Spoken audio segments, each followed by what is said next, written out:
देखिए विद्यार्थियों, मैं इसकी आपको 2 वीडियो अपलोड कर चुका हूँ। आज ये तीसरी वीडियो अपलोड करने जा रहा हूँ, जो क्वेश्चन नंबर 20 से लेकर 30 तक के क्वेश्चनों के आंसर होंगे इसके अंतर्गत। और जो विद्यार्थी हमारे चैनल पर नए हैं वो ज़रूर चैनल को सब्सक्राइब कीजिएगा और अपने अन्य दोस्तों तक भी इसको शेयर कीजिएगा।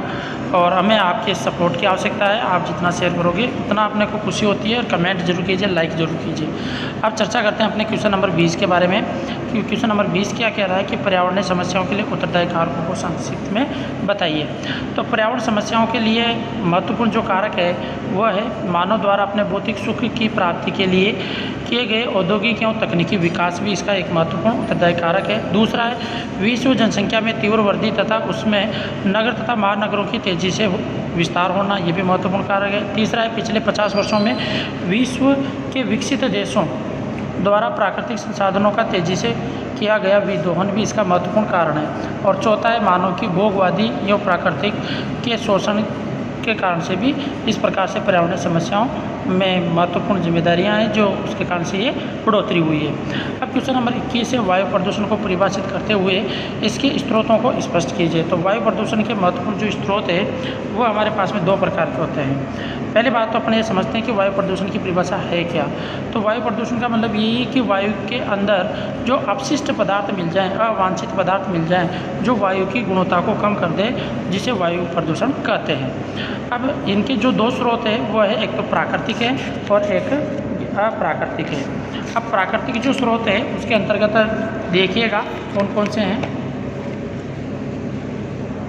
प्राकृतिक के अंतर्गत हम ये कह सकते हैं कि जैसे अपने पास में ज्वालामुखी या जंगली पदार्थ या धूल भरी आंधियाँ, तूफान, दावाग्नि, तो इस प्रकार के प्राकृतिक संसाधन है। और अप्राकृतिक के अंतर्गत जो वायु प्रदूषित करते हैं वो है उद्योग, परिवहन संसाधन, धूम्रपान, रसायन उपयोग और रेडियोधर्मी पदार्थों के कारण से भी अपने को वायु प्रदूषण होता है।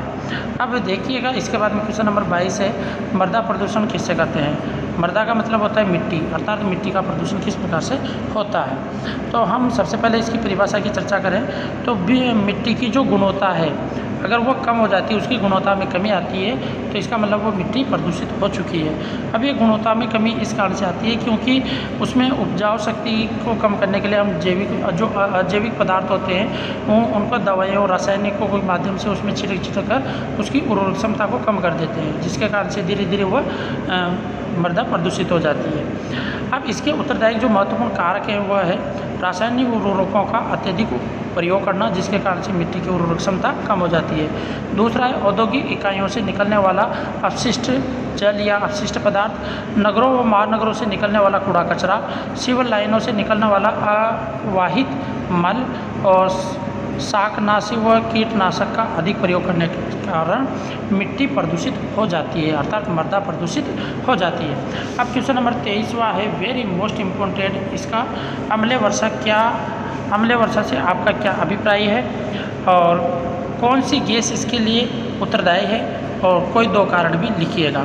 तो विद्यार्थियों मैं आपको बता दूं अम्लीय वर्षा ये क्या होता है कि विभिन्न उद्योगों से जो विविध उत्पाद क्रियाओं से निकलने वाले जो कार्बन डाइऑक्साइड, सल्फर डाइऑक्साइड और नाइट्रस ऑक्साइड गैस जब वायुमंडल में जलवायु या बारिश के पानी में मिलकर जब धरातल पे वापस पहुंचती है तो वो धरातल पे आने वाला पानी अम्लीय रूप का होता है। तो उस प्रकार की जो वर्षा होती है वो पानी के साथ में मिलने की जो क्रिया होती है और मिलकर जो बारिश के रूप में अपने धरातल पे पहुंचती है उसे क्या कहते हैं अपन अम्लीय वर्षा कहते हैं। अब इसकी 2 जो महत्वपूर्ण उत्तरदायी गैसें हैं उनमें पहली तो है अपने पास में नाइट्रोजन ऑक्साइड और दूसरी है सल्फर डाइऑक्साइड। ये दोनों महत्वपूर्ण उत्तरदायी गैसें हैं जो वायु इसको अम्लीय वर्षा को करती है। और इसके कारण भी लिखिए। अब इसके कारण से क्या होता है कि जो जैसे अपन कहते हैं वनस्पति को नुकसान पहुंचना, इस प्रकार के बहुत सारे ये बताए जा सकते हैं। अब अगला क्वेश्चन है आपका क्वेश्चन नंबर 24 ग्रीन हाउस प्रभाव को समझाइए। तो ग्रीन हाउस प्रभाव के बारे में सुनिएगा। ग्रीन हाउस प्रभाव या हरित गृह प्रभाव।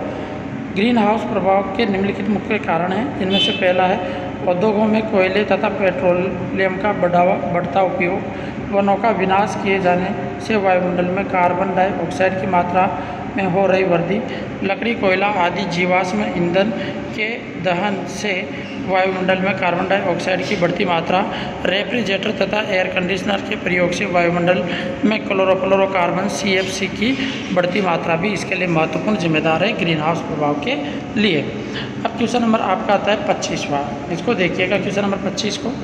इसमें आपसे क्या कहा गया है कि ओजोन परत का क्षरण क्या है, ओजोन परत बचाने हेतु कौन कौन से प्रयास किए गए।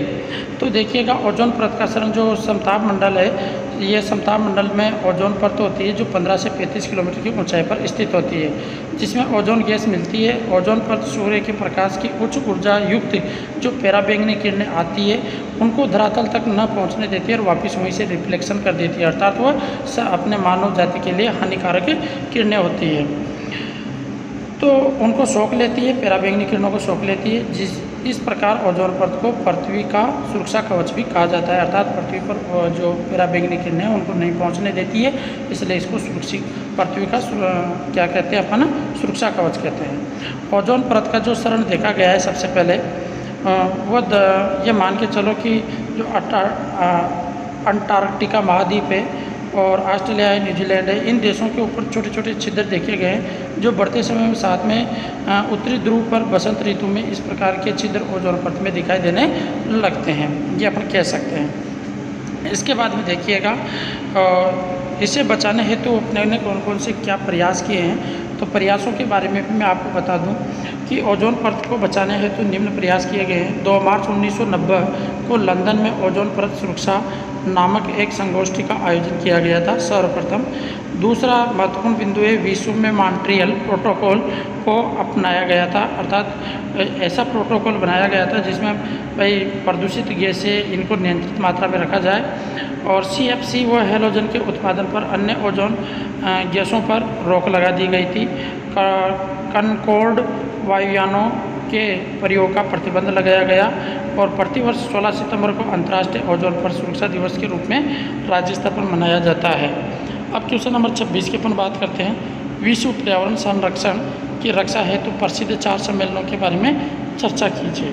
तो विश्व पर्यावरण से संबंधित जो महत्वपूर्ण 4 सम्मेलन है, पहला है स्टॉकहोम सम्मेलन जो 5 जून 1972 को स्वीडन के स्टॉकहोम नगर में हुआ था और यहाँ पे 25 सूत्रीय घोषणा पत्र तैयार किया था और इसी के उपरांत हम प्रत्येक 5 जून को विश्व पर्यावरण दिवस के रूप में मनाते हैं, यहीं पे घोषणा की गई थी।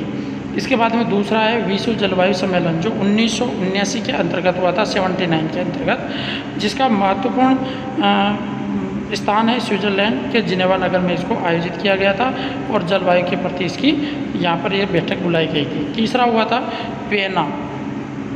वियना सम्मेलन 1985, ऑस्ट्रेलिया के वियना नगर में ओजोन परत के संरक्षण के लिए यह सम्मेलन का आयोजन किया गया था।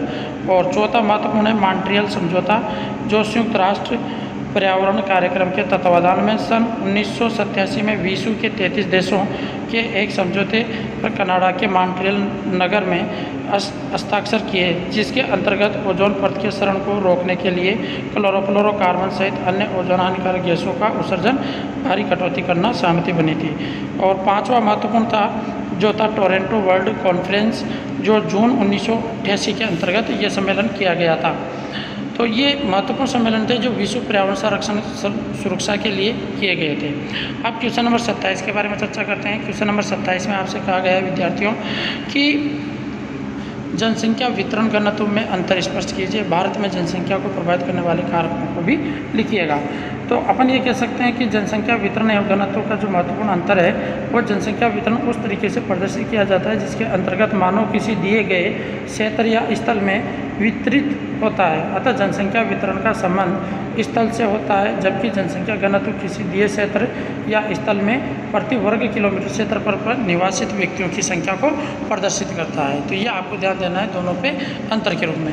भारत में जनसंख्या वितरण को प्रभावित करने वाले कारकों के अंतर्गत अपन बता सकते हैं कि जैसे एक तो पहला कारक है जलवायु, धरातल, जल प्राप्ति, खनिज संसाधन, परिवहन की सुविधा, सामाजिक मनोवैज्ञानिक कारक, राजनीतिक व आर्थिक कारक, ये सभी इस प्रकार से प्रभावित करने वाले कारक हैं। क्वेश्चन नंबर 28वां है साक्षरता को प्रभावित करने वाले 6 कारकों के नाम लिखिए। तो देखिएगा जो साक्षरता है उसको प्रभावित करने वाले महत्वपूर्ण जो 6 कारक है वह है अपने पास में जाति संरचना, एक तो जातीय संरचना अपने को साक्षरता को सबसे ज़्यादा प्रभावित करती है। दूसरा है समाज में स्त्रियों की स्थिति भी साक्षरता को प्रभावित करती है। नगरीकरण का स्तर भी साक्षरता को प्रभावित करता है। जीवन स्तर ये भी साक्षरता को प्रभावित करता है। शैक्षणिक सुविधाओं की उपलब्धता, तकनीकी विकास का स्तर और सार्वजनिक नीतियाँ, ये सभी बिंदु हमारी साक्षरता को प्रभावित करने वाले महत्वपूर्ण बिंदु है। क्वेश्चन नंबर 29 है, जिसके अंतर्गत कहा है प्रोटो ऑस्ट्रेलाइड प्रजाति के लक्षणों को स्पष्ट कीजिए। तो प्रोटो ऑस्ट्रेलाइड प्रजाति के लक्षण जो महत्वपूर्ण हैं उनमें अपने ये कह सकते हैं कि यह प्रजाति भारत के भूमध्य सागरीय प्रदेशों में आकर बसी मानी जाती है। इस प्रजाति की भारत में मौजूदगी मध्य दक्षिणी भारत के पहाड़ी वनों से मिलती है। इन प्रजातियों के व्यक्तियों के बाल घुंघराले होते हैं तथा होठ मुड़े हुए होते हैं। इन लोगों का कद नाटा, शरीर रंग गहरा भूरा होता है। इस प्रजाति ने भारतीय संस्कृति को विकसित करने में महत्वपूर्ण भूमिका निभाई है। और अंतिम बिंदु पर ये कह सकते हैं भारत में मलयालम, मुंडा, संथाल व कोल इसी प्रजाति के वंशज माने जाते हैं। देखिए विद्यार्थियों, अगला क्वेश्चन नंबर 30 है अपने पास है, भारत में पशु संसाधन विकास के उपायों को संक्षिप्त में लिखिएगा। तो भारत में जो पशु संसाधन है उनके जो उपाय है उनके बारे में अपने को संक्षिप्त में समझाना है। तो आप समझिएगा इस तरह से।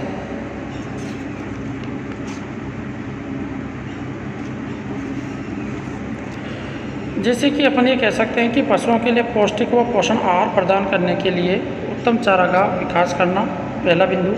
दूसरा है ग्रामीण क्षेत्रों में ग्राम पंचायत स्तर पर पशु चिकित्सालय व कृत्रिम गर्भाधान केंद्र खोलकर संकर प्रजनन द्वारा पशुओं के नस्लों में सुधार करना।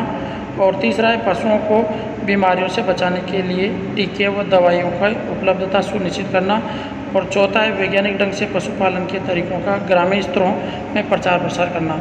ये महत्वपूर्ण इसके उपाय है जिनसे हम पशुधन को विकसित कर सकते हैं, विकास के उपयोग में ले सकते हैं। तो विद्यार्थियों, ये तीसरी महत्वपूर्ण वीडियो थी जिसमें मैंने आपको 20 से 30 तक के क्वेश्चनों के जवाब दिए हैं और आगे 31 से 40 तक के क्वेश्चनों के जवाब मैं नेक्स्ट वीडियो में दूंगा।